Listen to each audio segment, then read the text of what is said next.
नमस्ते दोस्तों, आपका स्वागत है सुनो बुक समरी में।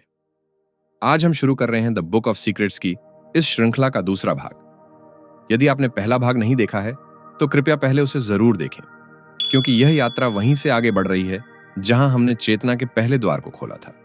पिछले भाग में हमने जाना था कि ध्यान की शुरुआत देखने से होती है और सांस के बीच की खामोशी भीतर के मौन का पहला संकेत है। अब हम उस मौन से आगे बढ़कर अधिक गहरे अनुभवों की ओर जा रहे हैं। कहते हैं कि कभी-कभी जीवन में एक छोटा सा क्षण सब कुछ बदल देता है। एक साधारण सा पल जिसे आप सामान्य समझते हैं, अचानक आपके भीतर एक नई जागृति जगा देता है। ऐसा ही अनुभव एक व्यक्ति को हुआ जब वह रात को खिड़की के पास बैठा था। दूर कहीं घंटियों की धीमी आवाज आ रही थी और वातावरण में हल्की ठंडक थी। अचानक उसके भीतर प्रश्न उठा कि यह आवाज सुनने वाला कौन है। वह कुछ क्षणों के लिए सिर्फ सुनने में डूब गया, किसी विचार के बिना, किसी प्रतिक्रिया के बिना। और उसी क्षण उसके भीतर एक शांत लहर उठी जिसने उसे भीतर की ओर खींच लिया। उसी अनुभव की ओर ध्यान की शुरुआती तकनीकें हमें ले जाती हैं। द बुक ऑफ सीक्रेट्स में ओशो ने लिखा है कि जागरूकता किसी कठिन साधना का परिणाम नहीं, बल्कि जीवन को महसूस करने की कला है। सांस, ध्वनि और इंद्रियां हमेशा हमारे साथ रहती हैं, लेकिन हम उन्हें ध्यान का माध्यम नहीं मानते। ध्यान तब जन्म लेता है जब आप साधारण अनुभव को भी पूरी सजगता से महसूस करते हैं।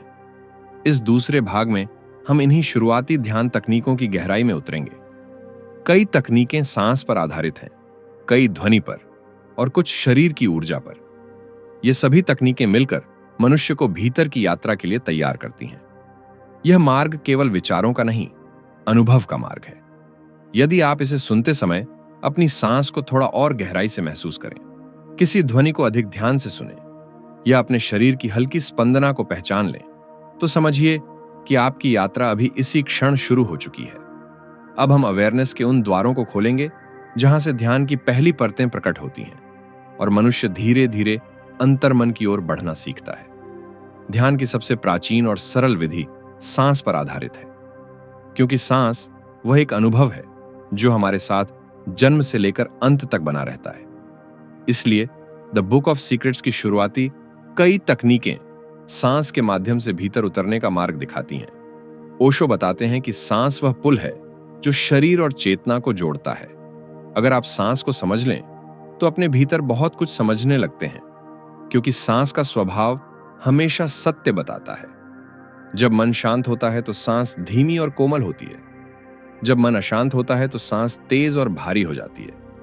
मतलब, सांस मन की भाषा है और मन के भीतर की स्थिति को सबसे पहले वही प्रकट करती है। यही कारण है कि ध्यान की शुरुआती विधि सांस की जागरूकता से शुरू होती है। पहली विधि कहती है कि सांस के पूरे चक्र को महसूस करें। जब सांस भीतर जाए तो पूरी तरह अनुभव करें कि हवा आपके भीतर प्रवेश कर रही है। जब सांस बाहर आए तो उतनी ही जागरूकता से अनुभव करें कि हवा बाहर निकल रही है। इस अभ्यास में लक्ष्य यह नहीं है कि आप सांस को बदलें। आपका एकमात्र काम है उसे बस देखना। धीरे धीरे आप अनुभव करेंगे कि सांस के साथ आपका पूरा शरीर शांत हो रहा है और मन अपने आप स्थिर हो रहा है।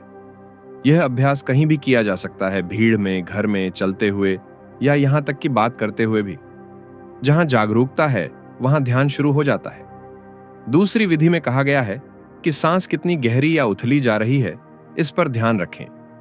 हम अक्सर इतना व्यस्त रहते हैं कि ध्यान ही नहीं रहता कि हमारी सांस छाती में अटक रही है या पेट तक जा रही है। जब आप सांस को गहराई तक महसूस करते हैं तो शरीर का तनाव धीरे धीरे पिघलने लगता है। सांस जितनी गहरी होगी, मन उतना ही शांत होगा। यह प्राकृतिक नियम है, कोई तकनीक नहीं। कुछ क्षणों के लिए सिर्फ यह देखना कि आपकी सांस कहां तक पहुंच रही है, आपको भीतर की ओर ले जाने लगता है। तीसरी तकनीक कहती है कि हर सांस की लय को महसूस करें। सांस आती है, जाती है और उसके बीच एक हल्का विराम होता है। इस लय को पहचानना ध्यान में उतरने का सुंदर मार्ग है। जब आप इस लय को महसूस करते हैं तो शरीर एक संगीत की तरह लगता है। हवा का आना और जाना एक प्राकृतिक धुन की तरह चलता रहता है। इस धुन में जितना डूबेंगे उतना ही मन हल्का होता जाएगा। अगली तकनीक में कहा गया है कि सांस को केवल फेफड़ों की क्रिया न समझें। सांस पूरे शरीर में एक सूक्ष्म तरंग पैदा करती है। जब सांस भीतर जाती है तो पेट, छाती, गर्दन और चेहरे में एक हल्का विस्तार महसूस किया जा सकता है। जब सांस बाहर जाती है तो शरीर धीरे से ढीला होने लगता है। अगर आप पूरी सावधानी से देखें तो पाएंगे कि सांस हर बार एक नया संतुलन लेकर आती है। यह विधि उन लोगों के लिए बेहद उपयोगी है जिनका मन बहुत तेज दौड़ता है, क्योंकि शरीर की संवेदनाएं उन्हें तुरंत वर्तमान में ले आती हैं। पांचवी विधि में अभ्यासकर्ता को यह अनुभव करना होता है कि सांस शरीर में एक मार्ग बनाती है। नाक से भीतर जाती हवा गले से नीचे उतरती है और फिर पेट तक पहुंचती है। जब बाहर आती है तो वही मार्ग उल्टी दिशा में चलता है। अगर आप इस मार्ग को महसूस कर लें तो आपको भीतर उतरने का एक बहुत सुंदर द्वार मिल जाता है, क्योंकि यह वही रास्ता है जिससे जीवन भीतर संचालित होता है। अगली विधि बेहद सरल पर गहरी है। सांस जब शुरू होती है तो बस उसी क्षण को देखें, और जब सांस समाप्त होती है तो उस क्षण को भी देखें। सिर्फ यह दो बिंदु आपको वर्तमान में स्थिर करने के लिए पर्याप्त हैं। जिसने सांस की शुरुआत और अंत को पहचान लिया, वह बीच की यात्रा को भी पहचानने लगता है, और यही ध्यान की सच्ची शुरुआत है। सातवीं तकनीक में कहा गया है कि जब सांस शरीर से बाहर जाती है तो शरीर स्वाभाविक रूप से ढीला हो जाता है। इस ढीलापन को महसूस करना बहुत गहरी शांति का अनुभव दे सकता है। कुछ क्षणों के लिए सांस को बाहर जाते हुए देखें और उस समय शरीर में आने वाली ढीलापन को पहचानें। वह ढीलापन आपको आपके भीतर की शांति का संकेत देता है। आठवीं तकनीक सबसे महत्वपूर्ण है। अक्सर लोग सांस को ध्यान में बदलना चाहते हैं, पर सांस को नियंत्रित करने लगते हैं। यह अभ्यास कुछ और कहता है। सांस को जैसा है वैसा रहने दें, ना उसे धीमा करें, ना उसे तेज करें, ना उसे गहरा करें, बस उसे देखें। जब सांस पूरी तरह प्राकृतिक रहती है तो देखने वाला भीतर उतरने लगता है। यही देखने का अनुभव ध्यान का बीज है। ध्यान का दूसरा महत्वपूर्ण द्वार है ध्वनि। ध्वनि केवल कानों से सुनी जाने वाली तरंग नहीं है। ध्वनि वह स्पंदन है जो सीधे चेतना को छूती है। हर ध्वनि का अपना एक प्रभाव होता है। कुछ ध्वनियां मन को धीमा कर देती हैं, कुछ मन को बेचैन कर देती हैं, और कुछ ध्वनियां शांत होकर आपको भीतर ले जाती हैं। द बुक ऑफ सीक्रेट्स में ओशो ने समझाया है कि यदि आप सच में सुनना सीख जाएं, तो सुनने का साधारण अनुभव भी ध्यान में बदल सकता है, क्योंकि सुनते समय आप पूरी तरह वर्तमान में होते हैं, जहां न अतीत रहता है न भविष्य। अब हम उन शुरुआती तकनीकों को समझते हैं जो सुनने की कला को ध्यान का मार्ग बनाती है। पहली तकनीक में कहा गया है कि किसी भी ध्वनि को बिना नाम दिए सुनना शुरू करें। ध्वनि कैसी है, किसकी है, इस पर विचार न करें। केवल इतना महसूस करें कि ध्वनि आ रही है और आप उसे सुन रहे हैं। जब सुनना शुद्ध हो जाता है तो मन बीच में नहीं आता। वह ध्वनि और सुनने वाले के बीच से हट जाता है और आप एक शांत अनुभव में प्रवेश करते हैं। दोस्तों, हर ध्वनि का एक आरंभ होता है और एक अंत। अगली तकनीक का उद्देश्य है कि आप इन दोनों बिंदुओं को पहचानें। किसी घंटी की आवाज हो, किसी पत्ते की खड़खड़ाहट या किसी पक्षी की मधुर पुकार, बस ध्यान दें कि वह ध्वनि कब शुरू होती है और कब शांत हो जाती है। इन दो बिंदुओं के बीच एक बहुत सुंदर मौन छिपा है, जिसे आप केवल तब पहचान सकते हैं जब आप सच में सुनते हैं। तीसरी तकनीक में गहरी ध्वनि का उपयोग किया जाता है। ओम इसका सबसे परिचित उदाहरण है, लेकिन यह किसी एक शब्द तक सीमित नहीं है। आप किसी भी गहरी और लंबी ध्वनि का उपयोग कर सकते हैं जो आपके भीतर कंपन पैदा करे। ध्वनि को बाहर नहीं, भीतर से महसूस करें। जब आप ध्वनि में डूब जाते हैं तो धीरे धीरे ध्वनि गायब हो जाती है और आपके भीतर एक शांत लहर फैल जाती है। यही लहर आपको भीतर उतरने में मदद करती है। अगली तकनीक उन लोगों के लिए है जो सूक्ष्म ध्वनियों को महसूस कर सकते हैं। नाद का अर्थ है वह आंतरिक ध्वनि जो बाहर नहीं सुनाई देती, पर भीतर एक बहुत धीमी स्पंदन के रूप में मौजूद है। कुछ लोग इसे कान के भीतर एक हल्की सी गनूज या तरंग के रूप में महसूस करते हैं। अगर आप शांत बैठें और बिना किसी कोशिश के सुने तो यह सूक्ष्म नाद अपना अस्तित्व प्रकट करता है। जो व्यक्ति इस नाद को सुनना सीख लेता है, वह धीरे धीरे बाहरी दुनिया से अलग भीतर की गहराई में प्रवेश करता है। पांचवी तकनीक में कहा गया है कि प्रकृति की ध्वनियों को सुनते हुए जागरूकता रखें। बारिश की बूंदें, हवा की सरसराहट, समुद्र की लहरें, पक्षियों की आवाजें, इन सभी ध्वनियों में एक प्राकृतिक लय होती है जो मन को सहज रूप से शांत कर देती है। अगर आप इन ध्वनियों को पूरी उपस्थिति में सुने तो वे ध्यान बन जाती हैं। दोस्तों, कहा जाता है कि ध्वनि की असली शक्ति उस मौन में है जो ध्वनियों के बीच में रहता है। जब कोई बोलता है तो शब्दों के बीच क्षण भर का विराम आता है। उस विराम को पहचानना बहुत गहरा अनुभव है। अगली कहती है कि जब कोई बोले या जब आप खुद बोलें तो शब्दों के बीच के उस खाली स्थान को देखें। यह खाली स्थान मनुष्य को भीतर के मौन से जोड़ देता है। अगली बहुत सुंदर तकनीक कहती है कि जब आप कोई ध्वनि सुन रहे हों तो आप और ध्वनि के बीच की दूरी मिटा दें। ऐसा महसूस करें जैसे सुनने वाला और ध्वनि एक हो गए हों। जब यह अनुभव होता है तो भीतर और बाहर का भेद समाप्त होने लगता है, और यही वह क्षण है जब व्यक्ति ध्यान में प्रवेश कर जाता है। यह ध्वनि आधारित तकनीकें मन को बिना किसी बल के धीरे धीरे शांत करती हैं और व्यक्ति को भीतर के मौन से परिचित कराती है। ध्यान की शुरुआती विधियों में सांस और ध्वनि आपको धीरे से भीतर की ओर ले जाती है, पर आगे का मार्ग शरीर की संवेदनाओं और ऊर्जा को महसूस करने से खुलता है। द बुक ऑफ सीक्रेट्स में ओशो बताते हैं कि शरीर केवल मांसपेशियों का ढांचा नहीं है, यह चेतना का एक अत्यंत सूक्ष्म माध्यम है जिसके भीतर ऊर्जा का निरंतर प्रवाह चलता रहता है। हम दिन भर शरीर का उपयोग करते हैं पर उसे महसूस नहीं करते। हम चलते हैं पर कदम नहीं जानते। हम सुनते हैं पर कान नहीं जानते। हम कुछ पकड़ते हैं पर स्पर्श को अनुभव नहीं करते। इसी भूल के कारण हम अपने सबसे निकट सत्य को गंवा देते हैं। ध्यान का यह चरण आपको शरीर और ऊर्जा दोनों को एक नए आयाम में पहचानने की कला सिखाता है। अगली टेक्निक है शरीर में होने वाली सूक्ष्म स्पंदना को महसूस करना। यह तकनीक कहती है कि आप कुछ क्षण शांत हो जाएं और शरीर के भीतर होने वाली सूक्ष्म हरकतों को महसूस करें।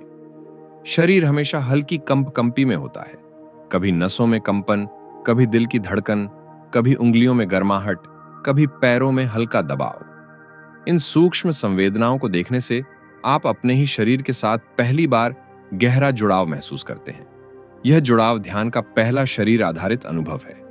इसके बाद है अगली टेक्निक, स्पर्श को ध्यान बनाना। हम हर पल किसी न किसी चीज को छूते रहते हैं, लेकिन स्पर्श को ध्यान का माध्यम नहीं मानते। इस विधि में कहा गया है कि जब आप किसी वस्तु को छुएं, कपड़ा, दीवार, पानी या धरती, तो उस स्पर्श की पूरी अनुभूति करें।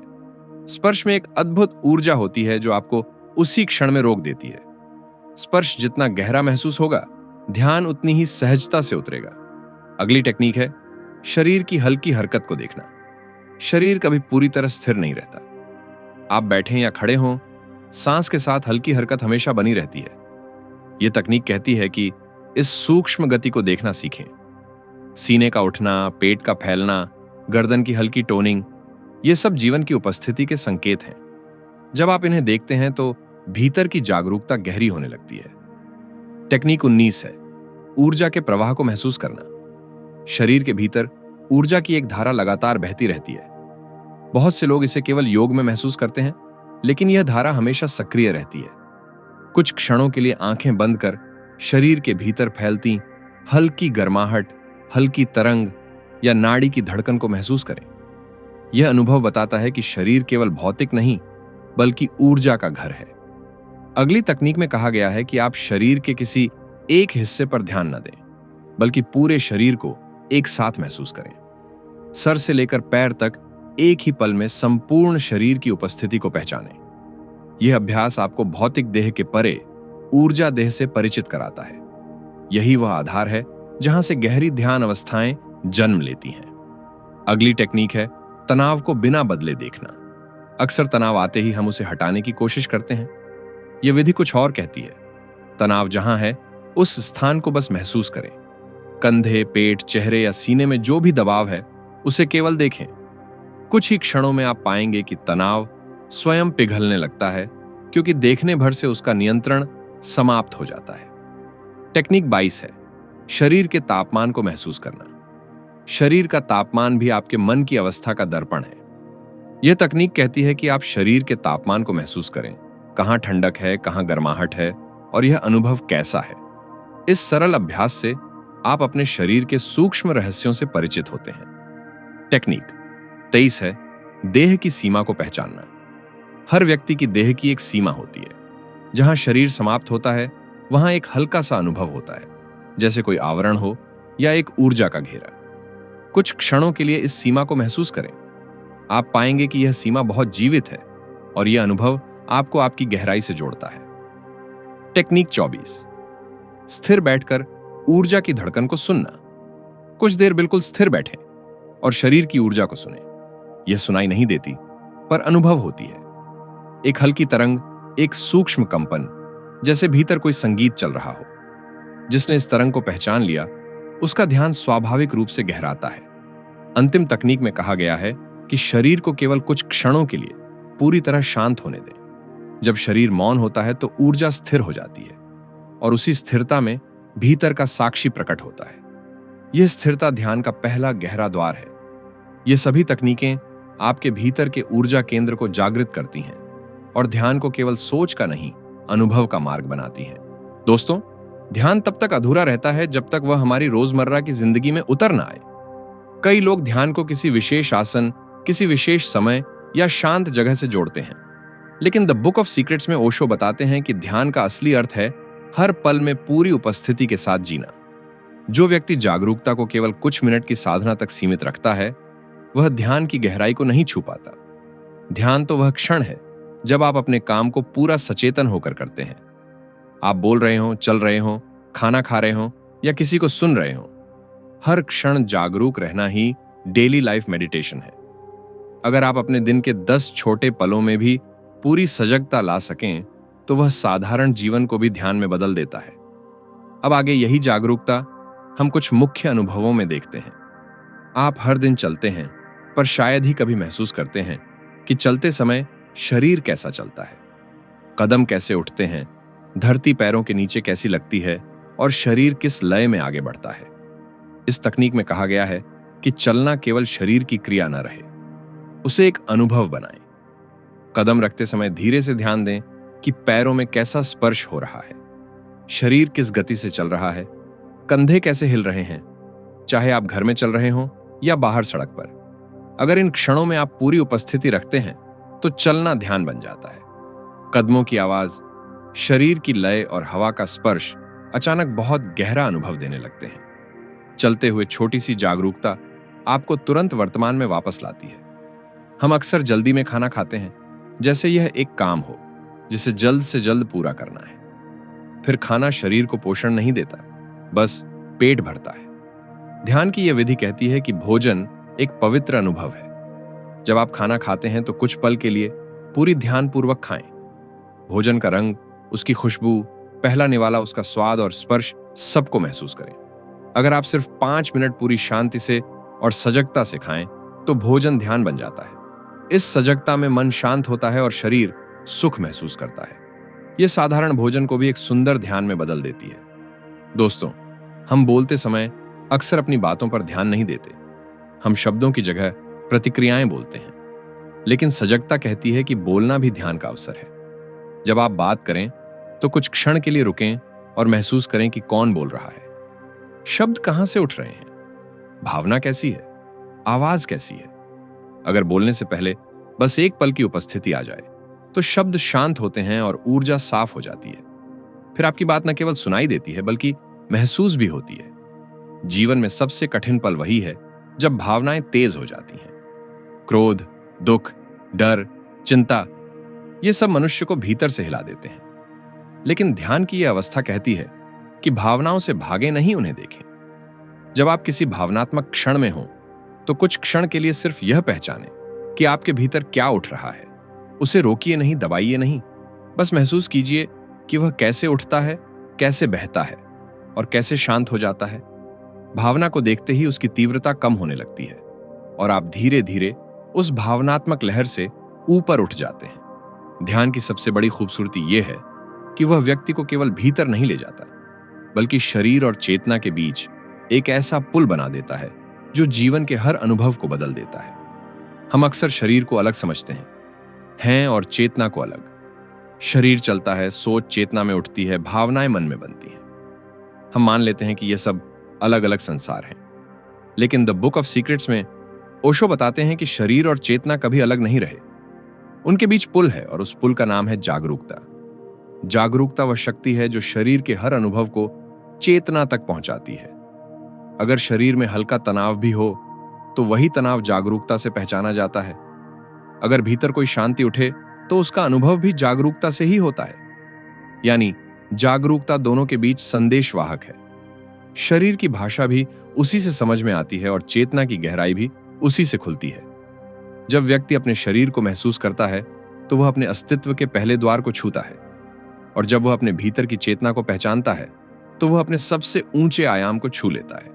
जागरूकता इन दोनों को जोड़कर एक कर देती है। शरीर हमेशा वर्तमान में रहता है, वह कभी अतीत में नहीं जाता और न ही भविष्य में, लेकिन मन हमेशा भटकता रहता है और चेतना छिपी हुई रह जाती है। जब आप शरीर को देखना शुरू करते हैं तो आप पहली बार वर्तमान में आते हैं, और वही वर्तमान चेतना का प्रवेश द्वार है।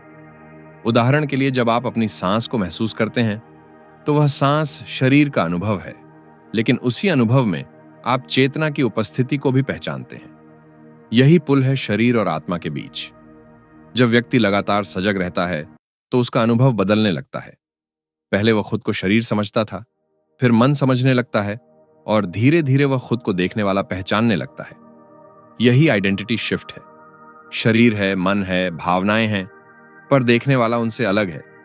जब यह अनुभव गहराई से उतरता है तो व्यक्ति हल्का होने लगता है, क्योंकि अब वह अनुभवों में उलझता नहीं, केवल उन्हें देखता है।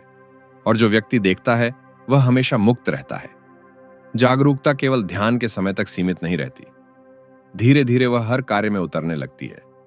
आप चल रहे हो तो चलना अलग अनुभव नहीं रहता, वह सजगता बन जाता है। आप बोल रहे हो तो शब्द अलग नहीं रहते, वे उपस्थिति से भरे होते हैं। आप सुन रहे हो तो सुनना केवल कानों का काम नहीं रहता, वह एक गहरी उपस्थिति बन जाती है। यहां तक कि कठिन भावनाओं के बीच भी जागरूकता आपको स्थिर करती है। फिर बाहर कुछ भी बदलना जरूरी नहीं रहता, क्योंकि भीतर से आप एक नए केंद्र से जी रहे होते हैं। जब शरीर की अनुभूति और चेतना का अनुभव एक दूसरे से जुड़ जाते हैं तो जीवन कई टुकड़ों में नहीं रहता, वह एक अखंड प्रवाह बन जाता है। फिर व्यक्ति खुद को अलग अस्तित्व नहीं समझता, बल्कि एक गहरी उपस्थिति, एक शांत साक्षी, एक निरंतर जागरूकता के रूप में पहचानने लगता है। यही वह परिवर्तन है जहां ध्यान साधना नहीं जीवन बन जाता है, और यही वह पुल है जिससे गुजरकर मनुष्य अपने भीतर के अनंत से मिल सकता है। ध्यान का सबसे गहरा प्रभाव किसी तकनीक में नहीं, बल्कि उस परिवर्तन में छिपा है जो भीतर धीरे धीरे जन्म लेता है। यह परिवर्तन बाहरी नहीं होता, यह आपके भीतर की पहचान को बदल देता है। और जब पहचान बदलती है तो जीवन को देखने का तरीका भी बदल जाता है। द बुक ऑफ सीक्रेट्स में ओशो बताते हैं कि मनुष्य खुद को वही मान लेता है जो उसके मन में चलता है। विचार उठते हैं तो लगता है कि यही मैं हूं, भावनाएं उठती हैं तो लगता है कि यही मेरी प्रकृति है। शरीर में दर्द या आनंद आता है तो मनुष्य उसे अपनी पहचान मान लेता है। लेकिन जागरूकता यह भ्रम तोड़ देती है। यह दिखाती है कि विचार तो आते जाते बादल हैं, भावनाएं उठती और गिरती लहरें हैं, और शरीर एक लगातार बदलती प्रक्रिया है। इन सब के पीछे जो अचल है, जो कभी नहीं बदलता, वह आप हैं। यही जागरूकता का सत्य है। पहली पहचान है, मैं शरीर हूं। हर मनुष्य शुरुआत में खुद को शरीर मानता है। भूख लगती है तो लगता है ये मैं हूं, दर्द होता है तो लगता है ये मैं हूं, थकान होती है तो लगता है ये मैं हूं। लेकिन जब आप सजगता से शरीर को देखते हैं तो पता चलता है कि शरीर लगातार बदल रहा है, फिर भी देखने वाला वही है। अगर शरीर बदलता रहता है तो वह आपकी असली पहचान नहीं हो सकता। यह समझ शरीर के भ्रम को तोड़ देती है और व्यक्ति पहली परत से बाहर आ जाता है। दूसरी पहचान है, मैं मन हूं। अधिकतर लोग ये मानते हैं कि उनके विचार ही उनका स्वरूप है। धारणा, राय, पसंद, नापसंद, इन्हें ही व्यक्ति खुद समझ लेता है। लेकिन जब आप कुछ पल के लिए अपने विचारों को बिना निर्णय के देखते हैं तो यह स्पष्ट होता है कि विचार तो आते हैं और कुछ ही क्षणों में बदल जाते हैं। अगर विचार बदलते रहते हैं और देखने वाला वही बना रहता है तो स्पष्ट है कि आप मन नहीं हैं, आप वह हैं जो मन को देख रहा है। तीसरी पहचान, मैं भावनाएं हूं। भावनाएं मनुष्य को बहुत गहराई से प्रभावित करती हैं, इसलिए बहुत से लोग खुद को अपनी भावनाओं का हिस्सा समझ लेते हैं। लेकिन जब ध्यान गहराता है तो व्यक्ति पहली बार महसूस करता है कि भावनाएं केवल अनुभव हैं, वे स्थायी नहीं। वे आती हैं और कुछ समय बाद शांत हो जाती हैं। अगर आप भावनाओं को देख सकते हैं तो देखने वाला भावनाओं से अलग है। यानी आप भावनाएं नहीं, आप साक्षी हैं। अंतिम पहचान है, मैं साक्षी हूं। यह वह क्षण है जब जागरूकता आपकी पहचान को बदल देती है। जब आप देख पाते हैं कि शरीर बदल रहा है, मन बदल रहा है, भावनाएं बदल रही हैं, घटनाएं बदल रही हैं, पर देखने वाला नहीं बदलता, तो आप पहली बार अपनी असली पहचान को पहचानते हैं। वह पहचान शरीर नहीं, मन नहीं, भ्रम नहीं, बल्कि शुद्ध चेतना है। यही आइडेंटिटी शिफ्ट है जो ध्यान को साधना से जीवन की जागृति में बदल देता है। उस क्षण व्यक्ति समझता है कि वह संसार की चीजों से जुड़ा नहीं, बल्कि खुद में पूर्ण है। वह बाहरी परिस्थितियों से हिलता नहीं, क्योंकि उसका केंद्र अब भीतर है। जब व्यक्ति साक्षी बनता है तो उसके भीतर एक शांत शक्ति जन्म लेती है। वह प्रतिक्रिया नहीं करता, वह बस देखता है, और यही देखना हर स्थिति को सहज बना देता है। क्रोध आता है पर आपको नहीं हिलाता, दुख आता है पर आपको तोड़ता नहीं, खुशी आती है पर आपको बांधती नहीं। अब आपकी पहचान बाहरी चीजों से नहीं, बल्कि स्वयं की उपस्थिति से निर्धारित होती है। यह वही परिवर्तन है जो ध्यान को गहरा और स्थिर बनाता है। दोस्तों, ध्यान कोई अलग दुनिया नहीं है, और न ही वह जीवन से भागने का मार्ग है। यह तो आपके जीवन में उन क्षणों को पहचानने की कला है जो अब तक अनदेखे रह गए थे। सांस चल रही थी पर आप उसे महसूस नहीं कर रहे थे। ध्वनियां सुनाई दे रही थीं पर आप सुन नहीं रहे थे। शरीर बोल रहा था पर आप उसकी भाषा समझ नहीं रहे थे। द बुक ऑफ सीक्रेट्स में ओशो हमें यही याद दिलाते हैं कि जागरूकता कोई अभ्यास नहीं, स्वभाव है। हमने बस उसे भूल दिया है, और ध्यान का मार्ग इसे फिर से याद करने की प्रक्रिया है। इस दूसरे भाग में आपने श्वास, ध्वनि और शरीर की ऊर्जा को नई दृष्टि से महसूस किया।